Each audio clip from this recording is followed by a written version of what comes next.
Good morning, everyone. Welcome to Class 9 English. I'm excited to explore some fascinating topics with you this semester. کبھی انگریزی بولتے ہوئے ایسا لگا ہے کہ الفاظ تو ہیں پر وہ بات نہیں بن رہی۔ مقامی بولنے والے آخر اسے کیسے کہتے ہوں گے؟ چلیں آج کچھ ایسے عام تاثرات سیکھتے ہیں جن سے ہماری گفتگو بالکل نیچرل اور پر اعتماد لگے گی۔ کیا کبھی ایسا محسوس ہوا ہے کہ بات چیت کے دوران صحیح الفاظ ہی نہیں مل رہے؟ بھائی یہ اکثر ہوتا ہے، خاص طور پر جب ہم کتابوں والی انگریزی سے نکل کر حقیقی دنیا کی گفتگو میں آتے ہیں۔ لیکن فکر کی کوئی بات نہیں، آج ہم مل کر ان ایکسپریشنز پر عبور حاصل کریں گے جو مقامی بولنے والے روزمرہ استعمال کرتے ہیں تاکہ ہماری انگریزی اور بھی فلوئنٹ اور کانفیڈنٹ لگے۔ تو چلیں شروع کرتے ہیں ان تاثرات سے جو طاقت اور قیادت کو بیان کرتے ہیں۔ یہ الفاظ سیاست، بزنس یا تاریخ کے بارے میں بات کرتے ہوئے بہت کام آتے ہیں۔ تو سب سے پہلا فریز ہے ریزولیوٹ لیڈرشپ۔ سوچئے ذرا، ایک ایسا لیڈر جو کسی بحران میں بھی ڈٹ کر کھڑا رہے، جیسے دوسری جنگ عظیم کے دوران ونسٹن چرچل۔ یہی ہوتی ہے پرعزم قیادت، مضبوط اور ہمت نہ ہارنے والی۔ اب اس کے مقابلے میں ہے responsible government.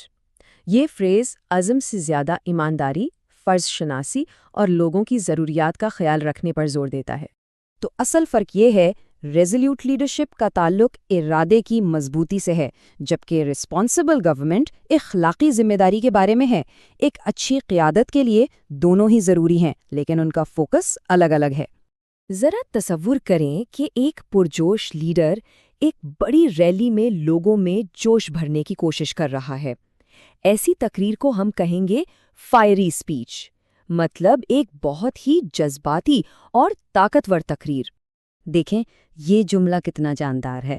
"The speech was good" کہنے کے بجائے جب فائری کہتے ہیں تو فوراً ذہن میں ایک تصویر بن جاتی ہے، جوش، جذبات اور طاقت کی۔ میک اے گریٹ سیکریفائس کا مطلب ہے کسی بڑے مقصد کے لیے کوئی بہت قیمتی چیز قربان کر دینا، جیسے والدین اکثر اپنے بچوں کی تعلیم کے لیے اپنی خواہشات قربان کر دیتے ہیں۔ یہ ایک بہت طاقتور اور جذباتی عمل ہے۔ اچھا، تو لوگوں اور قیادت کی بات تو ہو گئی، اب چلتے ہیں ان فریزز کی طرف جو ہمارے آس پاس کی دنیا کو بیان کرتے ہیں، یعنی چیزوں، جگہوں اور مواقع کو۔ جب کوئی چیز ریمارکیبل ہوتی ہے نا، تو وہ صرف اچھی نہیں ہوتی، وہ غیر معمولی ہوتی ہے۔ ریمارکیبل انوینشن کا مطلب ہے ایک ایسی ایجاد جس نے دنیا ہی بدل دی، جیسے انٹرنیٹ یا موبائل فون۔ یہاں ایک دلچسپ سوال ہے، کیا ایک پھل اور وقت کے ایک لمحے کو ایک ہی لفظ سے بیان کیا جا سکتا ہے؟ چلیں دیکھتے ہیں۔ یہ بہت دلچسپ ہے۔ لفظ رائپ کے دو مطلب ہیں، ایک تو پھل کے لیے استعمال ہوتا ہے یعنی پکا ہوا، اور دوسرا وقت کے لیے، جیسے "the time is ripe for action"، مطلب کسی کام کے لیے یہ بالکل صحیح اور بہترین وقت ہے۔ اسپیشس ایک بہت اچھا لفظ ہے۔ اس کا مطلب صرف بڑا نہیں بلکہ کھلا اور ہوادار ہے۔ جب کسی گھر کی تعریف کرنی ہو تو یہ لفظ استعمال کریں، یہ بہت مثبت تاثر دیتا ہے۔ اور اب ہم آ گئے ہیں اپنے آخری حصے پر۔ یہاں ہم ان تاثرات پر بات کریں گے جو روزمرہ کی گفتگو میں ذاتی تجربات اور احساسات کو بیان کرنے کے لیے بہت ہی کام کے ہیں۔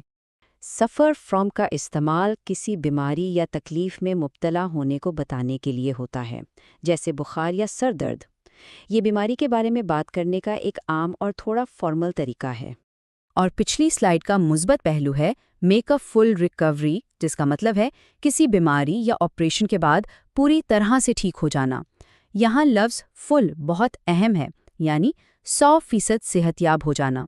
کیپ این آئی آن تو بہت ہی عام اور کام کا محاورہ ہے۔ اسے بچوں پر نظر رکھنے، چولہے پر رکھے کھانے کا دھیان رکھنے یا کسی پروجیکٹ پر توجہ رکھنے کے لیے بھی استعمال کیا جا سکتا ہے، مطلب دھیان رکھنا۔ دیکھیں جب کسی سے بہت ادب سے کچھ مانگنا ہو، خاص طور پر کسی پروفیشنل ماحول میں، تو صرف آس کہنے کی بجائے میک اے ریکویسٹ کہنا زیادہ بہتر اور فارمل لگتا ہے۔ چلیں تو جو کچھ ہم نے سیکھا ہے اسے جلدی سے سمیٹتے ہیں۔ ان سب فریزز کو اپنی گفتگو کے نئے اوزار سمجھیں جو خیالات کو زیادہ مؤثر طریقے سے بیان کرنے میں مدد دیں گے۔ تو ہم نے کیا سیکھا؟ ہم نے طاقتور لوگوں اور مقاصد کو بیان کرنے والے الفاظ سیکھے، اپنے آس پاس کی دنیا کو بیان کرنے والے اور روزمرہ کے احساسات اور حالات کو بیان کرنے والے فریزز سیکھے۔ یہ سب ہیں ہمارے نئے ٹولز۔ تو اب اصل سوال یہ ہے، اس ہفتے کون سے ایکسپریشن استعمال ہونے والا ہے؟ کیونکہ علم کو مہارت میں بدلنے کا سب سے بہترین طریقہ یہی ہے کہ اسے فوراً استعمال کیا جائے۔ Join us and register now for online transformation.